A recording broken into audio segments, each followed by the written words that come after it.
शनी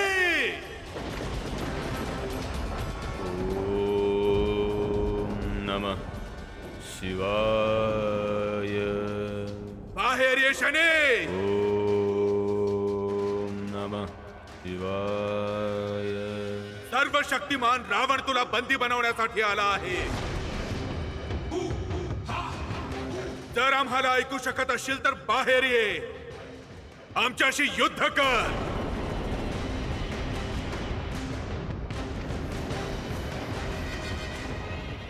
अन्यथा आमचे दासत्व स्वीकारून आमच्या आज्ञेचं पालन कर। अहंकारी रावण,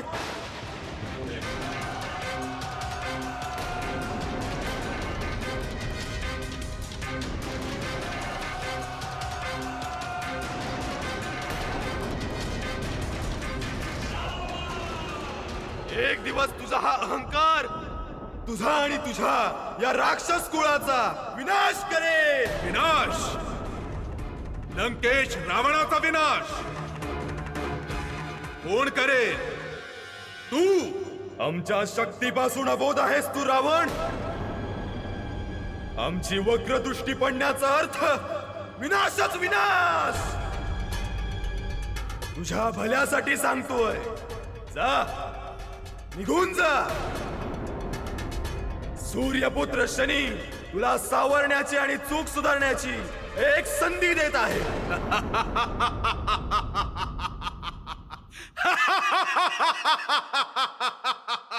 रावण कोणाच्या दयेस भीक घालत नाही शनी। रावण सर्वशक्तिमान आहे। यापूर्वी की तू तुझी वक्रदृष्टी आमच्यावर टाकशील, आम्ही तुला दृष्टीहीन करून टाकू।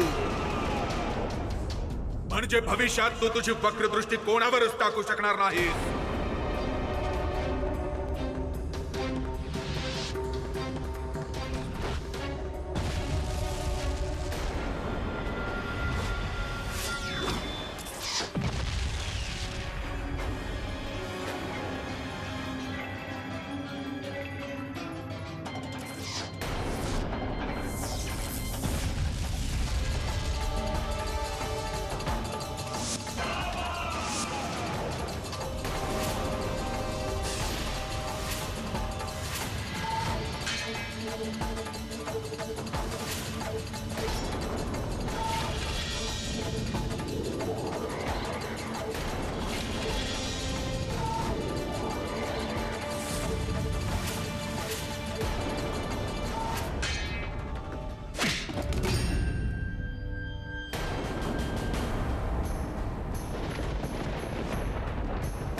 नारायण नारायण। देवेंद्र, रावण खरोखरच मूर्ख आहे देवेंद्र। संसार तर शनीच्या छायेपासून दूर पळतो आणि रावण त्यांनी तर त्यांना आपल्या राजभवनात खेचून आणलेलं आहे।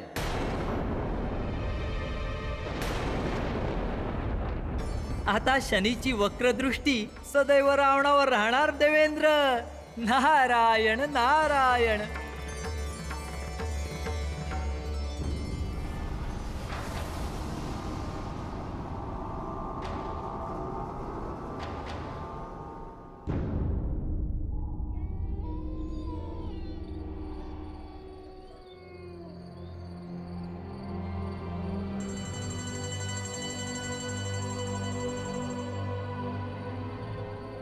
सुमित्रानंदन, निषादराज, आपण अशा अवेळी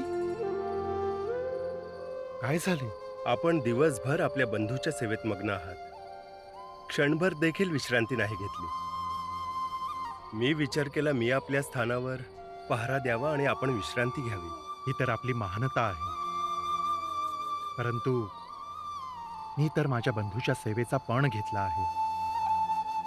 तसे तर आजीवनच मी त्यांचा सेवक आहे. परंतु 14 वर्षांच्या या वनवासामध्ये मी माझ्या बंधू आणि वहिनीची सेवा पूर्णपणे करीन. मग काय 14 वर्ष आपण विश्रांती घेणार नाही? जर का सेवकाने विश्रांती घेतली तर मग सेवा कधी करणार?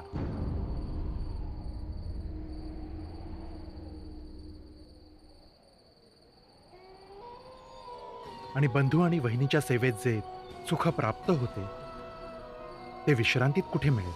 अद्भुत आहे आपलं हे बंधुप्रेम. आपल्या बंधूसाठी असा त्याग आणि असे समर्पण संपूर्ण संसारात दुर्लभ आहे. आपली भार्या आणि राजसुखाचा त्याग करून जणू तपस्याच करत आहात. आपण महान आहात सुमित्रानंदन. नाही निषादराज, मी तर केवळ माझ्या धर्माचे आणि कर्तव्याचे पालन करीत आहे. मी असे कोणतेही महान कार्य केले नाही. आपण जावे आणि विश्रांती घ्यावी.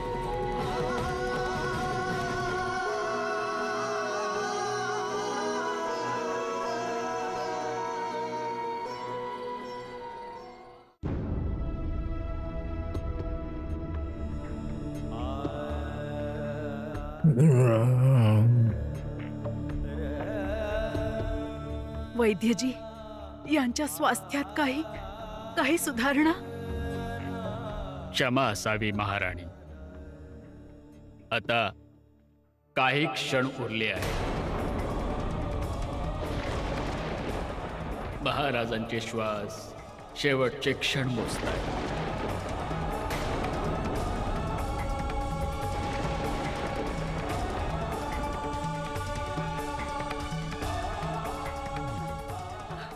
महाराज, महाराज,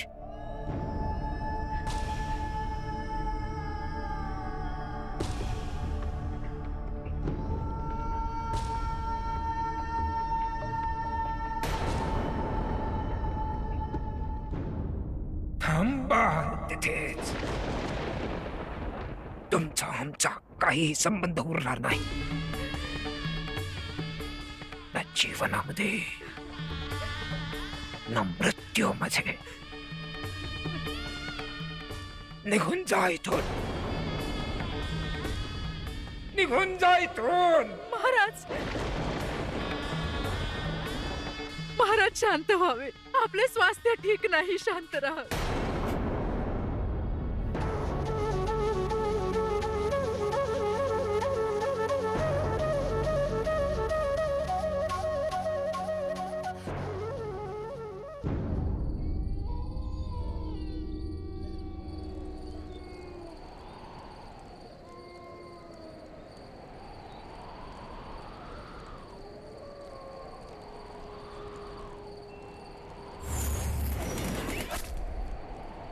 मी चाललोय सीते.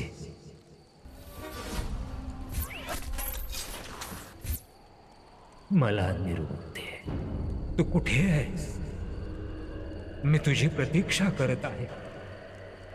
मी या लोकातून निघून चाललो आहे. निरोप दे मला. माझा आत्मा तडफडतो. एकही पुत्र मला निरोप देण्यासाठी आला नाही.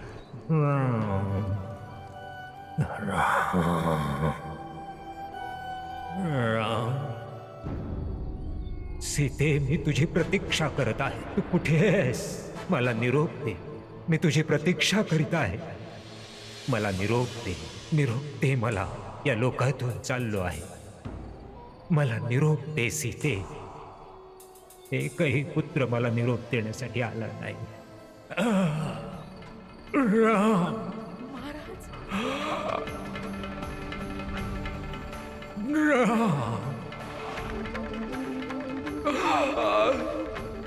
सीते, मला निरोप दे. मी तुझी प्रतीक्षा करत आहे.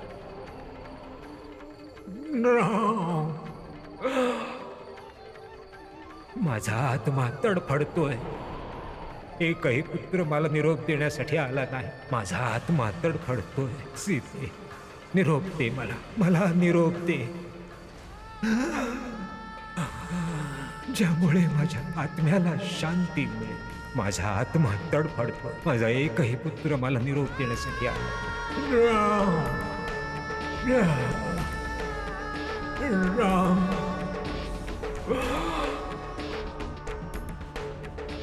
राम.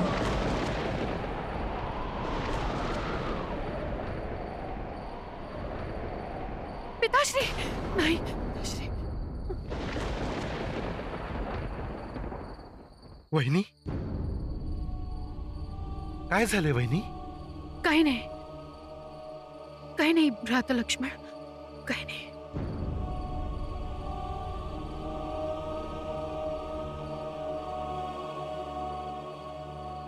यास भ्रम म्हणावे की सत्य, हे संभव नाही. आम्हा सत्याचा शोध घ्यावा लागेल.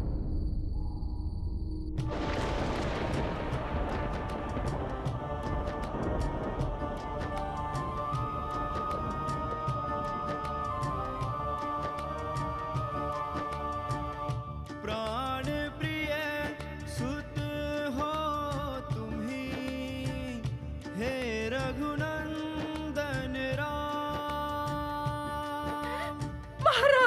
बिन जीना है कठिन, प्राणों का क्या काम. महाराज, तुम्ही आम्हाला सोडून नाही जाऊ शकत.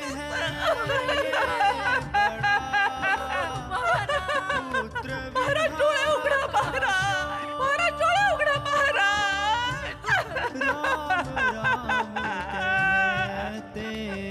महाराज, एकदा डोळे उघडा. महाराज,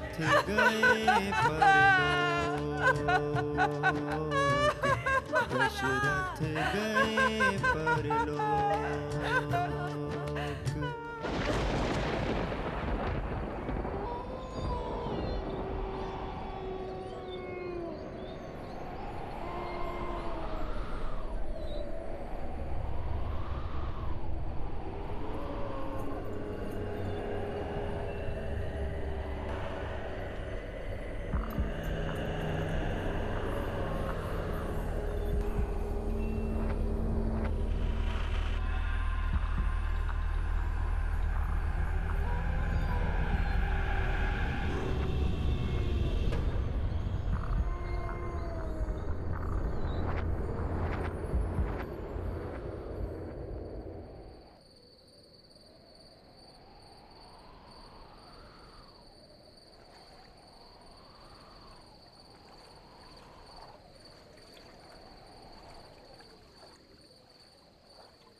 पिताश्री, हे जर सत्य असेल की आपण आपल्या शरीराचा त्याग केलाय, तरीही जनक नंदिनी आणि आपली पुत्रवधू सीतेच्या हातून या पिंडाच्या रूपातील पिंडदानाचा स्वीकार करावा.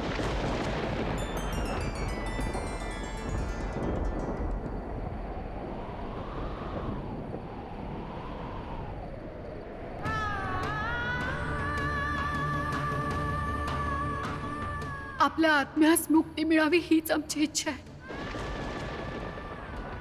जर हे सत्य असेल की आपण परलोकवासी आहात, तर या पिंडदानाचा स्वीकार करावा. आपली पुत्रवधू सीतेच्या निवेदनाचा स्वीकार करा.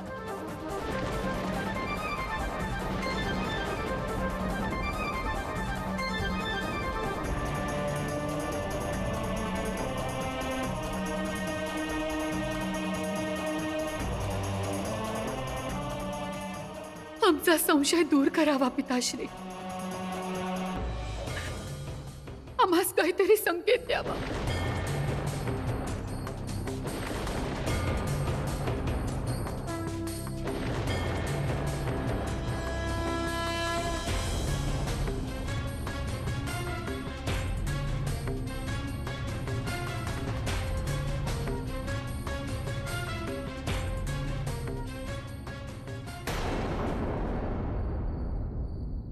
वहिनी,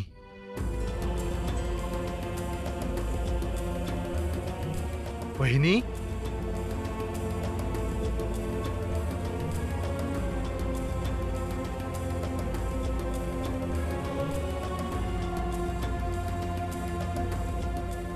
वहिनी, वहिनी,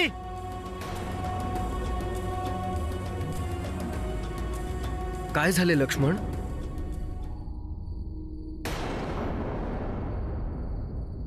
सीता कुठे आहे? वहिनी इथेच होत्या. त्यांना शोधतोय मी.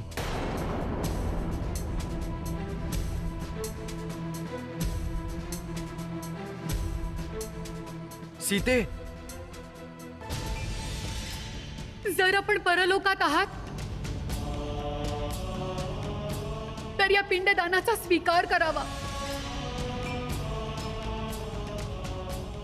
आणि जर नाही तर आम्ही स्वप्नात जे काही पाहिले तो सर्व आमचा भ्रम होता. आम्ही भ्रमित झालो होतो. सीते, सीते, वहिनी,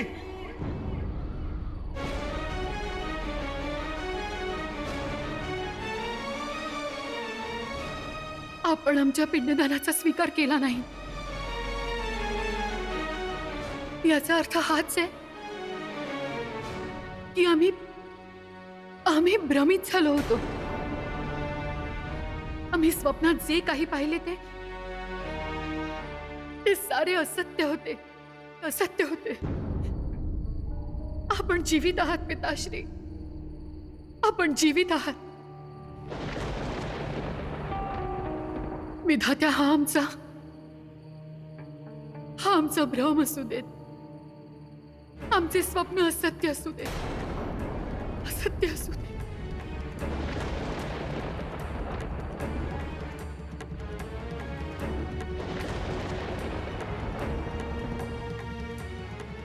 तुझा भ्रम सत्य आहे पुत्री. तू एक सत्य नारी आहेस. मी परलोकवासी झालो आहे.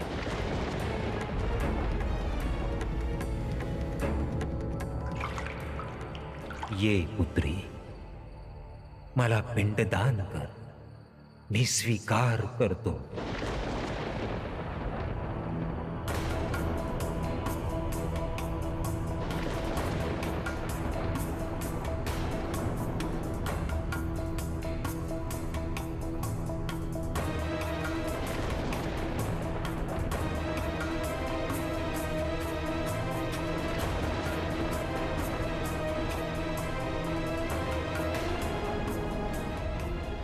ओम भूर्व पित्र तृप्यंतः. ओम भूर्व पित्र तृप्यंतः. ओम स्वाहा पित्र तृप्यंतः.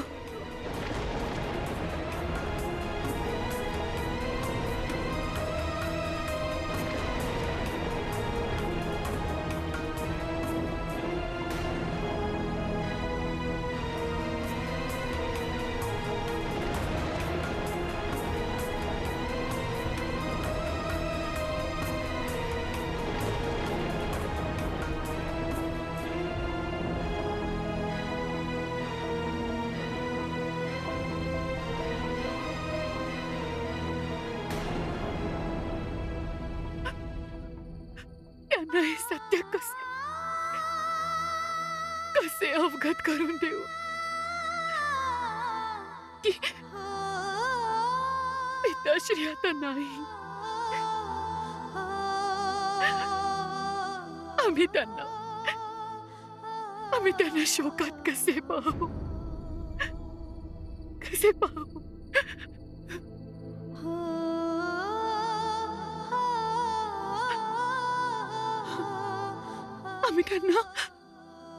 आम्ही त्यांना सत्य कसे अवगत करून देऊ.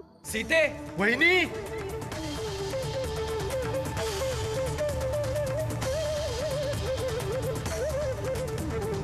सीते, वहिनी,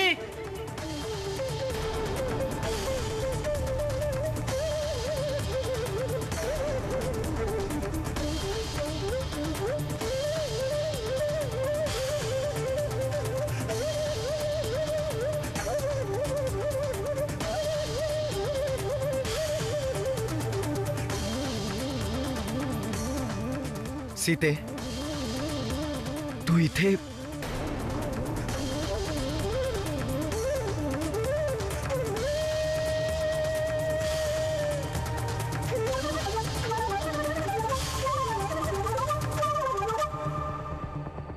सीते, तू मौन का? काही बोलत का नाहीस?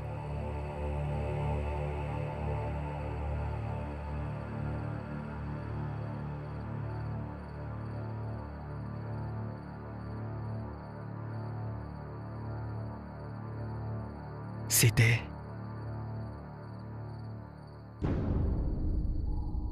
तू माझ्यापासून काही लपवत आहेस.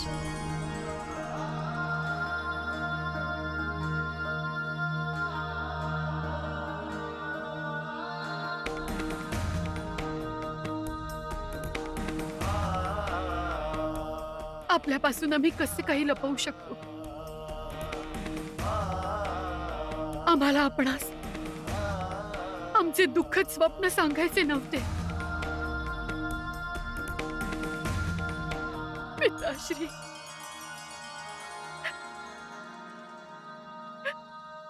पिताश्री आता या लोकात राहिले नाही.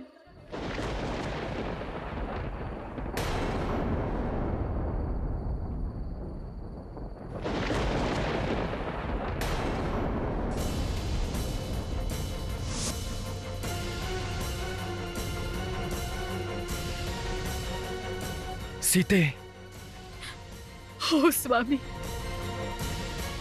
आम्ही इथे पिंडदान करण्यास आलो होतो.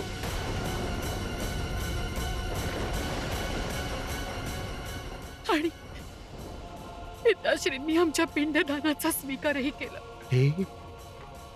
हे आपण काय सांगताय वहिनी? सीते, तुला भ्रम झाला. नाही स्वामी, आम्ही पिताश्रींना स्वप्नात पाहिले. कोणते स्वप्न सीते? आम्ही पाहिले की ते आम्हा स्वप्नात बोलवत होते आणि सांगत होते की आम्ही त्यांचे अंत्यदर्शन घ्यावे. सीते, स्वप्न सत्य नसतात सीते. स्वामी, त्यांनी स्वतः आपल्या हाताने आमचा सन्मान स्वीकारलाय. आपला अजूनही आमच्यावर विश्वास बसत नाहीये. आम्ही आपणास असत्य सांगू?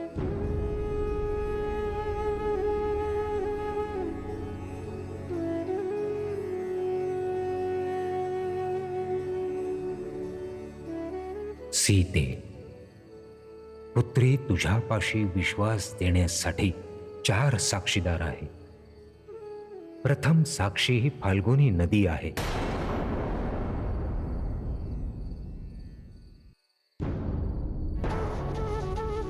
दुसरी ही गोमाता आहे. तिसरा हा अग्निसुद्धा इथे साक्षीदाराच्या रूपात आहे. आणि अंतिम साक्षीदार हा केतकीचा वृक्ष आहे. हे सगळे या गोष्टीचं प्रमाण देतील की मी तुझ्याद्वारे झालेल्या पिंडदानाचा स्वीकार केला आहे. पुत्री, थांबव सीते. आता चल. भ्रमास कोणतेही औषध नसते. चल. थांबा स्वामी. जर आपला आमच्यावर विश्वास बसत नसेल तर आपणास आता ते विश्वास देतील जे या घटनेचे साक्षीदार आहेत.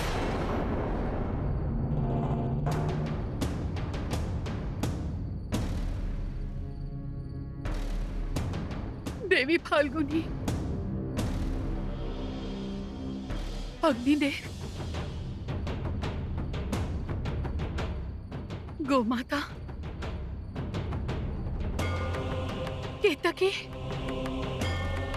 आता आपणच स्वामींना सत्य कथन करा की पिताश्रींनी स्वतः आपल्या हातांनी आमच्या पिंडदानास स्वीकारले आहे.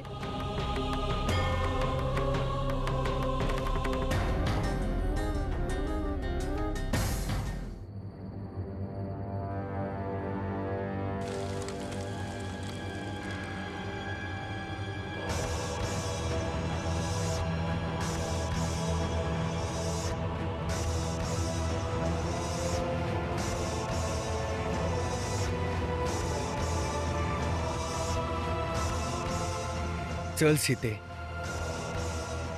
आपण सर्वांनी आम्हास असत्य सिद्ध करून आम्हाला अत्यंत दुखी केले आहे.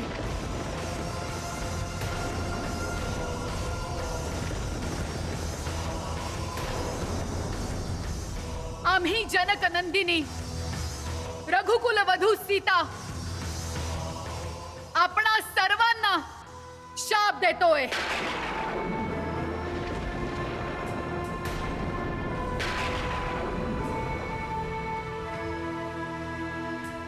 देवी फाल्गुनी, आम्ही तुम्हाला शाप देतो. आपले पात्र कोरडे होईल.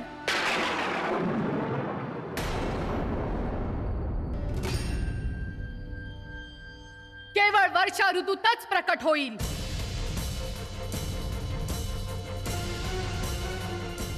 अग्निदेव, आम्ही तुला शाप देतो. जर तुझ्याजवळ कोणीही आले तर तो भस्म होईल.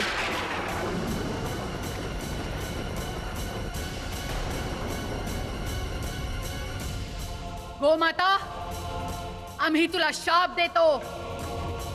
तुझ्या मुखाला अपवित्र मानले जाईल. तुझ्या मुखाची कधीच पूजा केली जाणार नाही. केवळ तुझ्या पाठीची पूजा केली जाईल.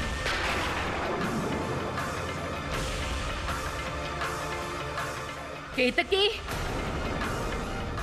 आम्ही तुलाही शाप देतोय की तू सुद्धा भगवान शिवांच्या पूजेसाठी योग्य मानली जाणार नाही.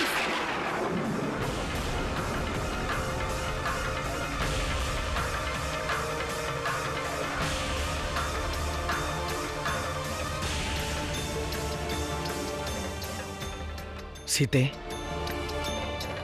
स्वामी, आम्ही सत्य सांगतोय. आम्ही सत्य सांगतोय स्वामी.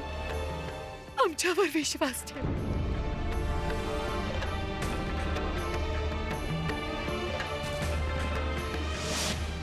सीता सत्य सांगते आहे राम.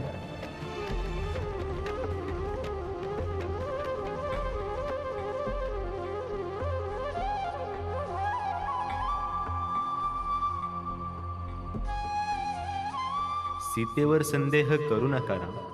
त्यांच्यावर शंका घेणं निरर्थक आहे.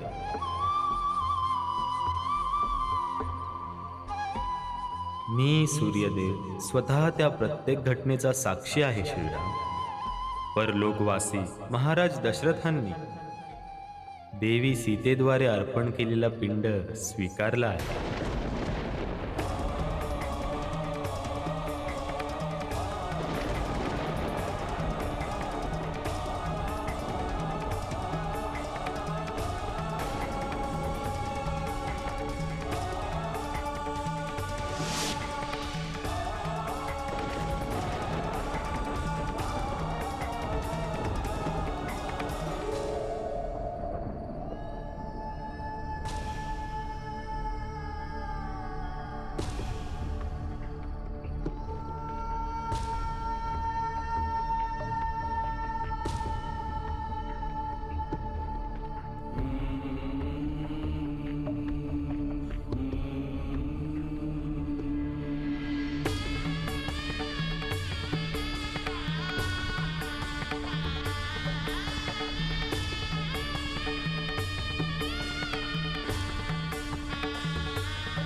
बंधू,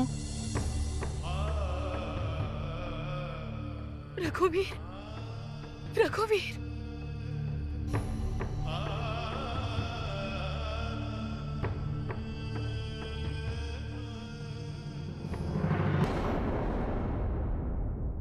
सुमंतजी, भरतला संदेश पाठवावा.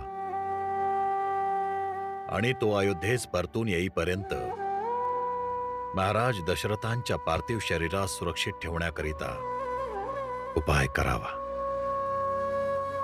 हो गुरुदेव. महाराजांनी आधीच राजकुमार भरत अयोध्येस परत यावेत म्हणून संदेश पाठवला होता. ही दुःखद बातमी ऐकून राजकुमार भरतांची काय दशा होईल.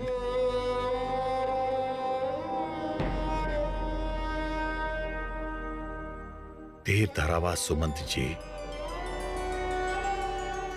अयोध्येचा महामंत्रीच्या नात्याने आता आपले कर्तव्य आणि उत्तरदायित्व अधिक वाढले आहे. किती दुःखाची बाब आहे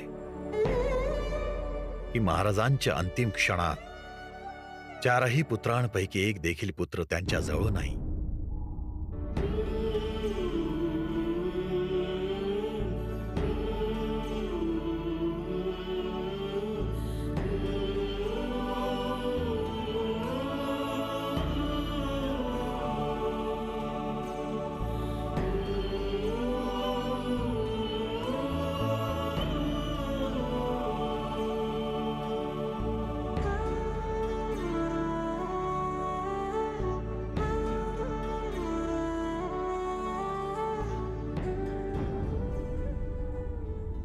पिताश्री,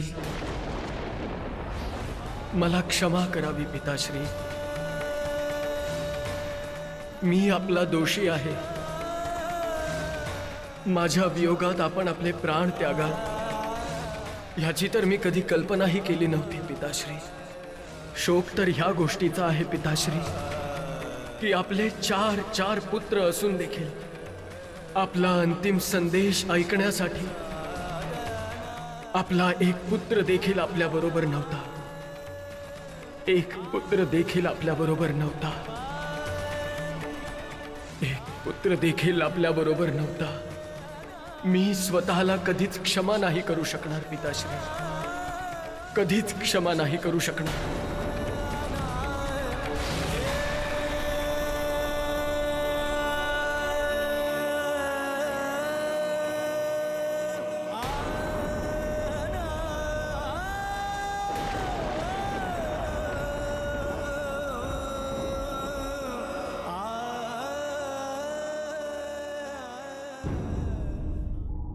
नारायण नारायण. प्रणाम प्रभू. महादेवांचा विजय असो. आपल्या मुखावर चिंतेची झलक देवर्षी. चिंता नव्हे महादेव, परंतु एक आशंका आहे. आशंका? कसली आशंका नारद मुनी? महादेव, समस्त देवलोक जाणतात की प्रभू श्रीराम साधारण मानव नाहीत. ते साक्षात श्रीहरी विष्णूंचे अवतार आहेत. तत्पश्चातही ते साधारण मनुष्याप्रमाणे विलाप करत आहेत.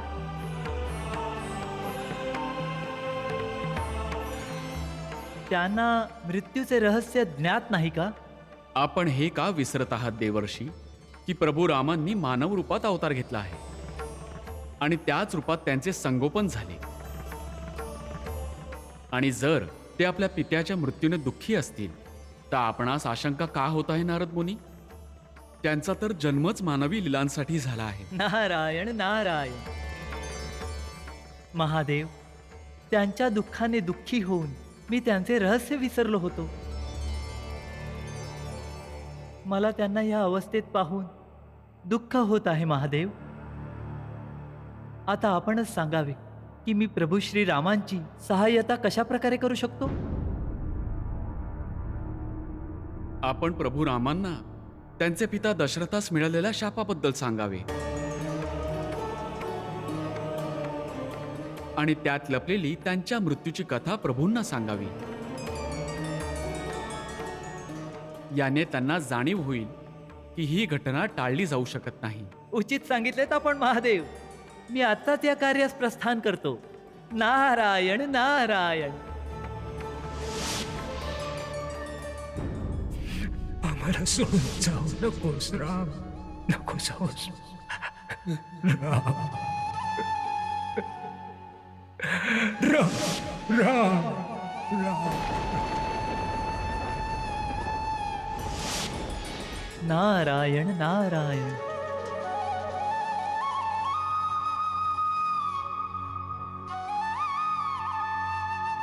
प्रणाम देवर्षी. आपण इतके चिंतित का आहात प्रभू श्रीराम?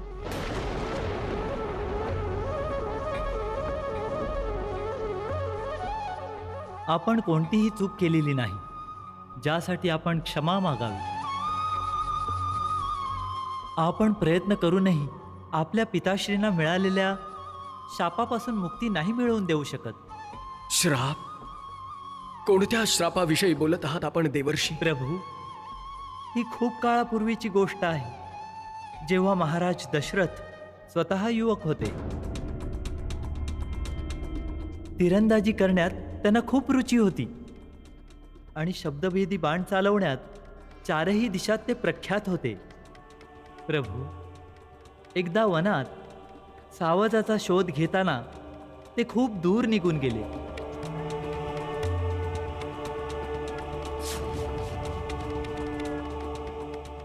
आणि अचानक त्यांना एखाद्या हरणाच्या जल पिण्याचा ध्वनी ऐकू आला.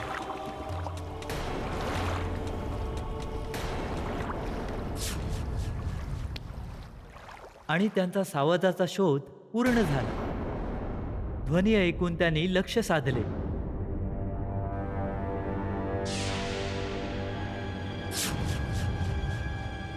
आणि प्रभू, महाराज दशरथांनी आपला अचूक बाण चालवला.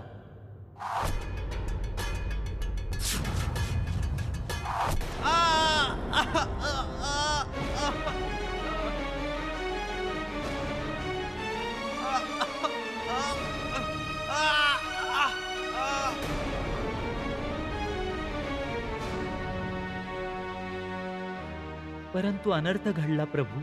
महाराज दशरथांची खूप मोठी चूक झाली आणि ज्याला ते हरिण समजले होते प्रभू, तो वृद्ध अंध मातापित्यांचा एकुलता एक पुत्र श्रावण कुमार होता, जो तहानलेल्या आई वडिलांसाठी जल भरत होता आणि महाराजांच्या बाणाने तो घायाळ झाला. हे काय झालं? तुम्ही चिंतित होऊ नका, तुम्हाला काही होणार नाही.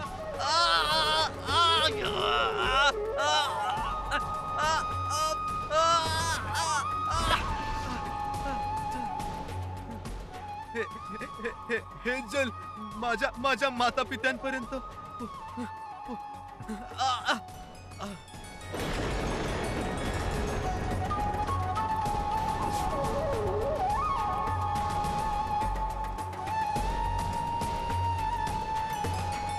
महाराज दशरथ खूप दुःखी झाले होते, पण ते तरी काय करणार? अंतिम श्वास घेताना श्रावण कुमारांनी महाराजांना आपल्या तहानलेल्या आई वडिलांस जल पाजण्यास सांगितले.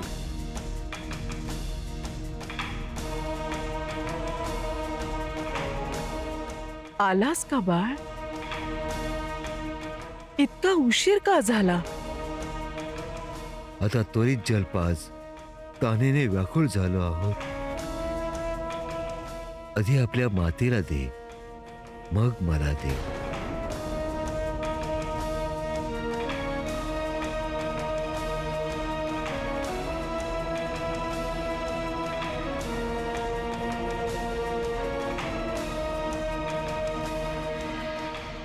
तू गप्प काय श्रावणा?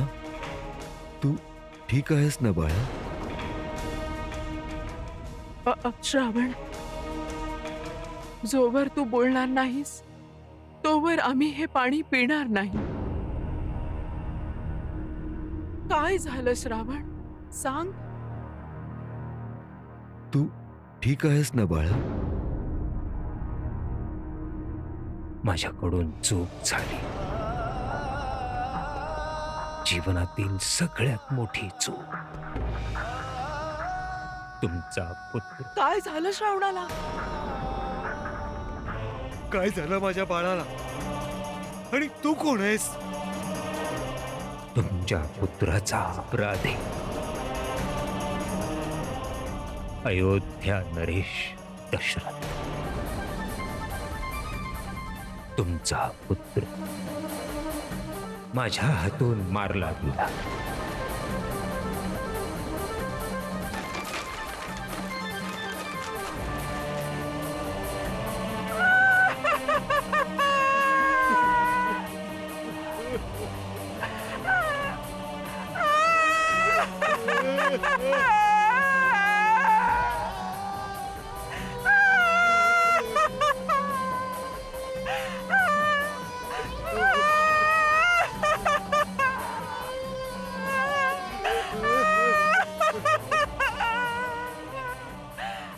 पापी, तू असं का केलंस?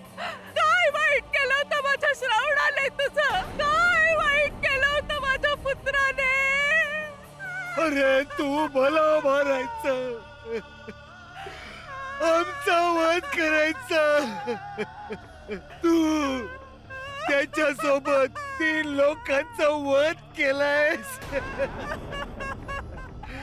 आम्ही त्याच्याशिवाय नाही जगू शकणार राजन.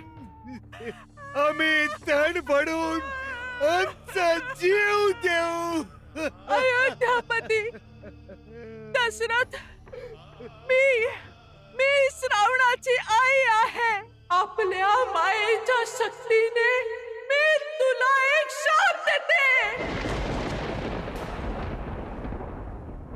ज्या प्रकारे पुत्र विरहाने आमचा अंत होईल, त्याच प्रकारे पुत्र वियोगाने तडफडून तुझा मृत्यू होईल. त्याच प्रकारे पुत्र वियोगाने तडफडून तुझा मृत्यू होईल.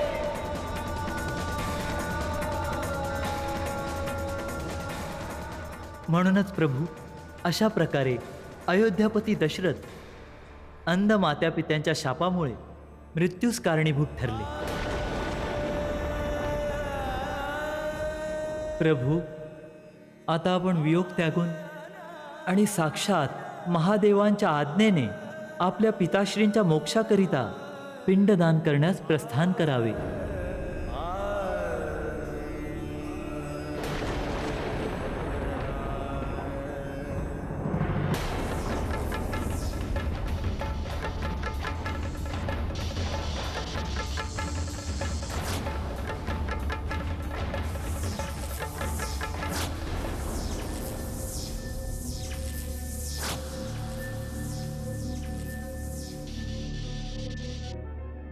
आम्हाला आव्हान देऊन तू खूप मोठी चूक केलीयस शनी.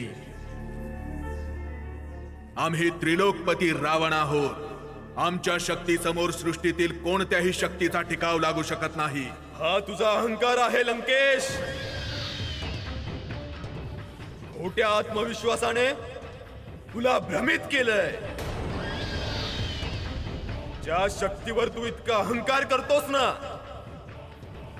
त्याचा अंत सुनिश्चित केला गेलाय. कोण करेल आमचा अंत? तू विसरतोय शनी. आम्ही त्रिलोक विजयी दशानन रावण आहोत. काल विजयी रावण. सृष्टीतील कोणतीही शक्ती आमचा अंत करू शकत नाही. आम्ही अमर आहोत. लंकेश, ज्याने कोणी धरतीवरती जन्म घेतलाय तो अमर नाही होऊ शकत. अज्ञानी आहेस तू. कदाचित तुला ज्ञान नसेल. सृष्टीची रचना करणाऱ्या स्वयं ब्रह्मांनी या लंकेशाला अमरतेचं वरदान दिलं आहे. ज्या प्रकारे ब्रह्माद्वारा दिलेलं वरदान सत्य आहे, त्याच प्रकारे तुझा मृत्यू देखील सत्य आहे. तुझा नाश करणारी दैवी शक्ती तुझा पाठलाग करत आहे लंकेश. कोणती आहे ती दैवीय शक्ती जी लंकेशाचा अंत करेल? कोणती आहे ती महाशक्ती? धैर्य ठेव लंकेश. लवकरच ती शक्ती तुझ्या समोर येऊन प्रकट होईल. आम्हाला त्याचं नाव जाणून घ्यायचं आहे शनी. कोण आहे तो? 1 दिवसाची वेळ देत आहे लंकेश तुला. 1 दिवस. जर उद्यापर्यंत तू त्याचं नाव नाही सांगितलंस तर अंत आमचा नाही तुझा होईल.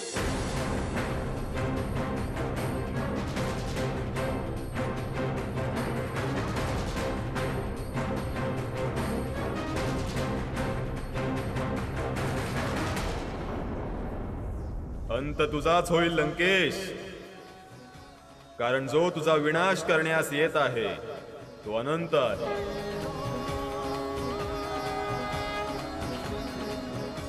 सर्व शक्तिमान आहे तो.